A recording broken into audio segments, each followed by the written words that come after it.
fireworks lighting up the sky, celebrating the best of Brazil as the world's top athletes take it all in, ready to do their countries proud.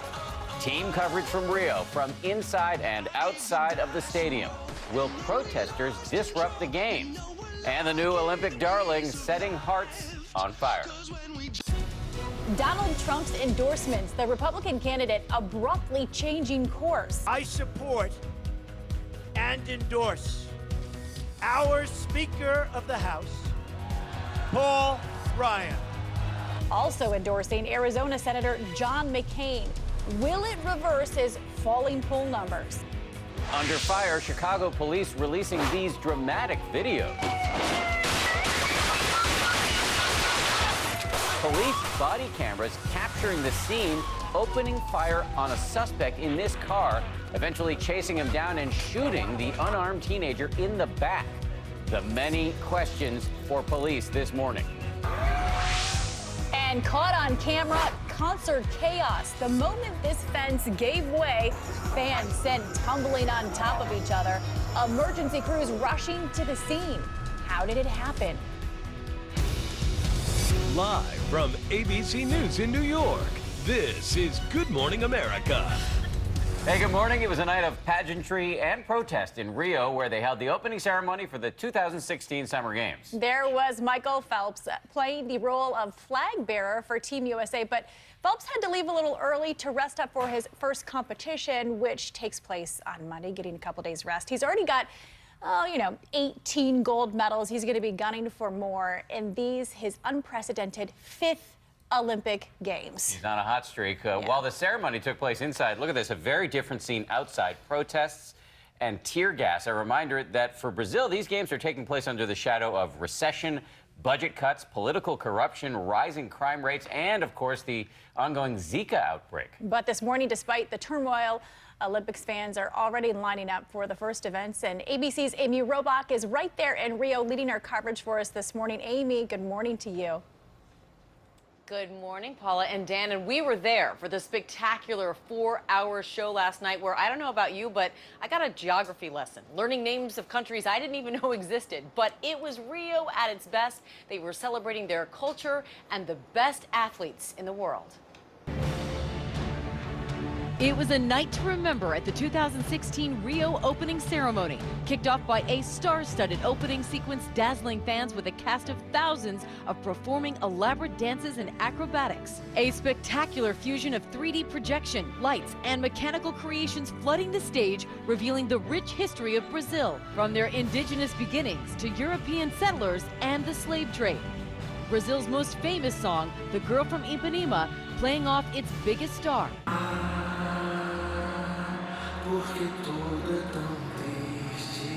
Now retired supermodel Gisele Bundchen returning home for one last sachet across the Olympic Stadium before joining her countrymen and women in the stands to jam out to a mix of bossa nova, samba, hip-hop, and jazz. But the real stars of the night, over 11,000 athletes from 207 countries streaming into the iconic Maracana Stadium, one of the biggest cheers going up for Team USA, led by none other than 18 gold-time medalist Michael Phelps. It's pretty incredible to know that they voted for me to carry the flag. Not everyone was as well received as the U.S. Russia, whose Olympic dreams almost ended before they began amid the alleged doping scandal, was met with boos from the Brazilian crowd. And for the first time in Olympic history, a team of refugee athletes will grace the competition. The 10-person team, featuring athletes from various countries, receiving a standing ovation as they cross the arena. The Olympic torch ending its 95-day, 22,000-mile journey to its final resting place for the duration of the Games, lit by Vanderlei Cordeiro de Lima, bronze medalist in the 2004 Athens Games. The music, the lights, the dancing, and the energy coming together in a vibrant display that could only be complete with a fantastical fireworks display that took over the Brazilian night sky. And it would have been remarkable. Brazilian soccer legend Pele had been scheduled to light the cauldron, but unfortunately he had to back out because of poor health. The show went on, and it was an incredible show indeed. Now, we know Rio is famous for its parties, but now as fans from all over the world gather on to cheer their teams, demonstrators are intent on making their voices heard too, and ABC's Matt Gutman has more on the protests of Rio. Matt, they were hard to miss yesterday in the streets of Rio. That's right, Amy. You got to see it yourself up close and personal. They certainly made themselves heard, banging pots and pans and chanting as they tried to make their way towards the Maracanã Stadium, of course, running into that human wall of riot police. Now, it's been a rough ride to Rio the past couple of years. There's been a lot of anger over Olympic spending and government corruption. The hangover beginning before the party. Demonstrators tearing apart and burning the Brazilian flag, fighting with police in the streets, with at least 2 people detained. Riot police late Friday blasting smoke grenades into this crowd of protesters, then charging. The tear gas billowing in yellow clouds. Medical personnel quickly setting up a makeshift triage unit, tending to those overcome by the gas and the smoke. The protesters trying to make their way to the Maracanã Stadium barely an hour before the opening ceremony, but they were flanked by an army of security personnel. Soldiers patrolling the streets, armored cars straddling the medians, and motorcycle cops parading down avenues. This protest planned against Brazil's vast spending during these Olympics and its allegedly vast corruption. These riot police outnumber protesters here by about 3 or 4 to 1. There's obviously an enormous impetus here by Olympic organizers to ensure that everything goes smoothly and peacefully. But while some protested, most partied. They were wrapped in flags, American, Brazilian, and otherwise. The city of the Carnival swayed to the music broadcast on jumbo screens across the city. This is pretty much as close as you can get to the ceremony without having a ticket. Of course, there's a party out here, and no party in Rio would be complete without a little bit of samba. The celebration in this city of samba just getting started. Now, of course, despite all of that noise, everybody pretty much stayed in their lanes. The protesters, police, and of course the partygoers. No one from either side was hurt, which means the party can continue. And how about that samba dancing? That was really impressive, actually. Amy? I may or may not have had a samba lesson yesterday. You'll have to wait till Monday to find out. So jealous. Matt Gutman, thank you for that. So jealous. I can't wait to see that. Well, you will get to see it on Monday. I don't know if it's worth waiting for, but anyway, we have ESPN reporter Julie Foudy here. You were at the party last night. That's what it was like a party. It was. I've been to 4 opening ceremonies, 2 that I walked in, 2 that I've been to. And you know when people in the corporate seats, Amy, are dancing, it is a good party. It was fun. It was so fun. It was fun. I loved it. Extra fun for you because your children were a part of it. Tell me about that. I know. I kept telling them, and of course they weren't born when I was walking in the Olympics, and I tell them how special that moment is. And then through the McDonald's Olympic Kid Program, they got the opportunity with 100 kids from around the world to walk in the opening ceremonies. And they represented all of Africa. They got to make actually 2 laps. So we got Cape Verde in there, one country I didn't know. Yep. I heard you say that earlier. Mauritania from Africa. I had to look it up. And then Mozambique and Cameroon. It was great. Wow, I'm glad I'm not the only one on that. Yes. I was just shocked by it. Several countries, actually, that I had never heard of. That's what I said this morning, So tell us what we can look forward to today, some big events on Saturday. Yeah, I think the first one, Katie Ledecky, who is going to be the breakout star, I think, of this Olympics. She's swimming today, and she's swimming in the prelims of the 4x100 relay. The U.S. is supposed to medal in that, so that's one. You have the USA men's basketball team taking off their Olympic journey, and they'll be well rested from their cruise ship. And then you have women's soccer, who's their second game. They've already started their Olympics. They're playing France. And then Venus Williams is actually trying to start her singles comeback. Last time she won a gold was in 2000 Olympics. So a lot on the table today. Wow. First official day of competition. So much to look forward to. Julie Foudy, thank you so much. Thanks, Amy. All right, and we have a lot more from Rio coming up. But first, we want to send it back to Paul. And Paul, I just want to tell you, Pedro, ABC producer here, wanted to tell you hi because he loved you from the World Cup. Oh, give him big hugs and kisses. Tell him I say bon dia. And Dan, Amy, wanted you to know. I say hi, too. Oh, big hugs and kisses to you, Julie. I miss you. But, Amy, Dan wanted to let you know that you didn't have to go to Rio for salsa lessons because this guy, I mean, this guy is a fleet of foot. It's Samba lessons, and I can't can wait do to both. see that when I get just back so home. you know. Okay. All right, we'll see you ladies in a Salsa, little samba. bit. Same thing, you know. Well, no shortage of drama in politics. Donald Trump has ended his standoff with the Republican Party by endorsing some big-name members of the GOP whom he has feuded with. That endorsement was read from a piece of paper, and Devin Dwyer has more from Washington, D.C. for us this morning. Devin, good morning to you. Good morning, Paula. Well, facing a slump in the polls, Donald Trump says he needs a united Republican Party. So after 3 days of refusing his support, he's now endorsing Speaker Paul Ryan and Senators Kelly Ayotte and John McCain. With his party in a panic, Donald Trump abruptly changing course. I support and endorse our Speaker of the House, Paul Ryan. After first refusing to endorse the nation's top Republican, Trump called for unity on a stop in Ryan's home state. We may disagree on a couple of things, but mostly we agree, and we're going to get it done. And listen to what Trump says next about Senator John McCain, the man he once called a loser and not a war hero. He's not a war hero. I hold in the highest esteem Senator John McCain for his service to our country in uniform and in public office, and I fully support and endorse his reelection. A major change of heart as Trump tries to calm Republicans outraged by his performance. To reboot, he's refocusing on Hillary Clinton. She's really pretty close to unhinged. Turning the tables on Clinton after weeks of attacks on his temperament. Donald Trump is not qualified to be president, and he is temperamentally unfit to be commander-in-chief. Putin's been a very strong leader for Russia. Trump's praise of Putin, the subject of a new Clinton campaign video, raising suspicions about what's going on here. And now Clinton backer and former CIA Director Mike Morell going even further, suggesting in the New York Times that Trump is being manipulated by Putin, writing Trump has become a, quote, unwitting agent of the Russian Federation. Now, Morell is a 30-year veteran of the CIA who served both Republicans and Democrats. The Trump campaign, in a statement, called Morell a, quote, Obama-Clinton pawn. Meanwhile, the office of House Speaker Paul Ryan tells ABC News the Speaker appreciates the gesture from Mr. Trump and is looking forward to campaigning in Wisconsin later this fall. Dan and Paul? Devin, thank you. So for more on this, let's bring in our political analyst, Matthew Dowd. Hey, Matt, good morning. I got a two-part question for you about Trump's endorsements overnight of Paul Ryan, John McCain, and Kelly Ayotte, the senator from New Hampshire. First, did he seem enthusiastic to you? And second, will this be enough to heal the wounds with his own party? Well, you know, Dan, 2 months ago I said when Donald Trump first read from a teleprompter, he looked like a tranquilized circus lion that had bitten too many of the fans in the audience.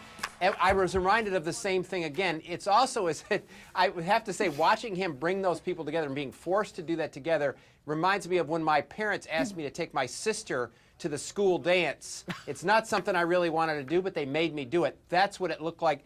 I don't think it's going to help much. It's not going to help Paul Ryan at all. I think Paul Ryan's going to win re-election going away. I think it was Donald Trump's effort to try to stay disciplined or go back to being disciplined. And the question is how long will that last? All right, Matt. How long will the Matthew Dowd similes last? I don't know. And I want to know, those go on forever. Did you get your sister a corsage? That's later, okay, when you took her to prom. But we're talking about Trump's lowest numbers since May, historically low for a nominee. I heard the name Walter Mondale invoked this week. Remember that historic loss to Reagan in '84 where he lost 49 states to Reagan. But has a nominee ever come back from numbers like these? Yes. I mean, Donald Trump, even though he's fallen off a bit, he's still within 7 or 8. If you look at the average of the polls, he's within 7 or 8 points. It's very much akin, I think, to the 2008 race between Barack Obama and John McCain. So there's a chance. But here's what I think it fundamentally depends on. The debates that come up in September and October. And I know there's been a question about whether or not he'll participate. Donald Trump needs these debates much more than Hillary Clinton does. He can still come back. It's not a huge amount, but it is a significant amount. There's still plenty of race left, and as you said, he could come back. Those debates are going to be enormously important. Matt Dowd, Love your analysis. Some may have mixed feelings about the similes, but we'll leave it. And Paula, it's samba, not salsa. Yes. I'm sorry. I'm sorry. Just I just want a prom photo tomorrow, okay? With your sister. Perfect. I'll take you to the dance. Oh, thank you. I appreciate that. This is going in strange directions. So let me just change the subject slightly and tell you about these protests that happened overnight in Chicago. As you can see here, they happened outside the police headquarters. People are really angry in the city over some newly released body cam videos that show officers firing at a car driven by a young, unarmed black teenager. His name is Paul O'Neill. The officers can be seen then, after firing at the car, chasing O'Neill down and arresting him. By the time they'd arrested him, he'd already been mortally wounded. We do not, however, see the moments when O'Neill was shot in the back. The department says that was somehow not recorded. For more on this story, let's go to ABC's Alex Perez, who's in Chicago this morning. Alex, good morning to you. Hey, good morning, Dan. The city's top cop says after viewing these videos, he believes the officers involved violated department policy. This morning, a closer look at those heart-racing images. Watch as a Chicago police officer opens a door of his patrol car, raises his gun, then opens fire as suspect Paul O'Neill speeds away in a stolen Dracula. A second angle captures another officer firing. O'Neill races down this neighborhood and crashes head-on into a squad car. O'Neill flees on foot, officers chasing him.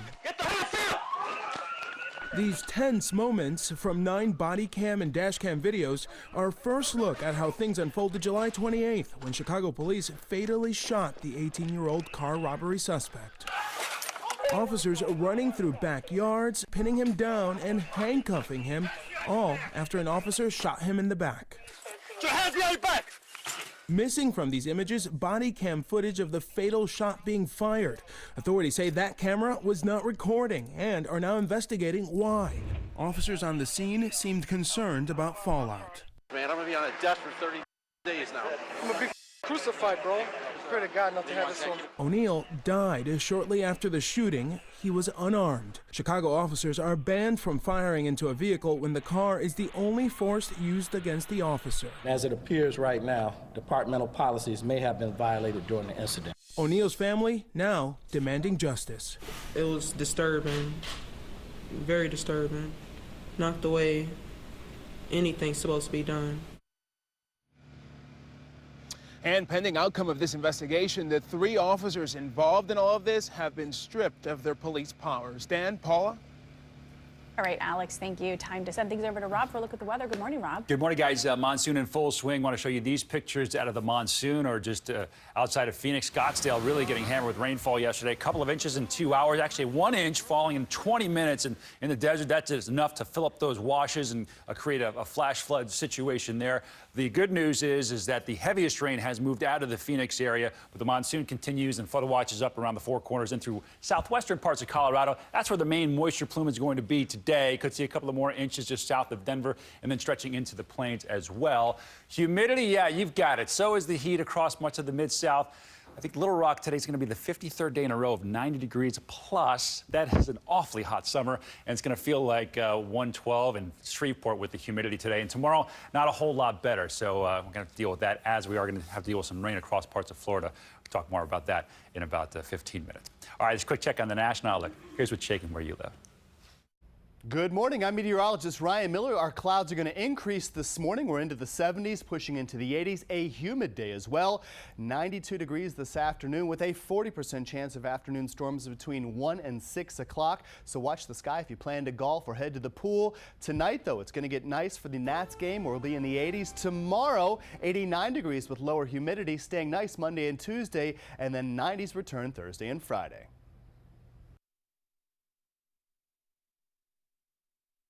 Also, a cool front that will be sliding across the Northeast this afternoon, and a lot of activities, including a Yankee game that may have a little bit of a delay. Are you going? No. Not today. I was there late last night. That explains it. He has other plans. Explains a lot, yeah. Speaking of Ron Claiborne, a lot of other news this morning. What's happening? Not much. All right. Thank you for that update. Just kidding. Moving right along. Good morning to you, Dan and Paula, Sarah, Robert. Good morning to you again.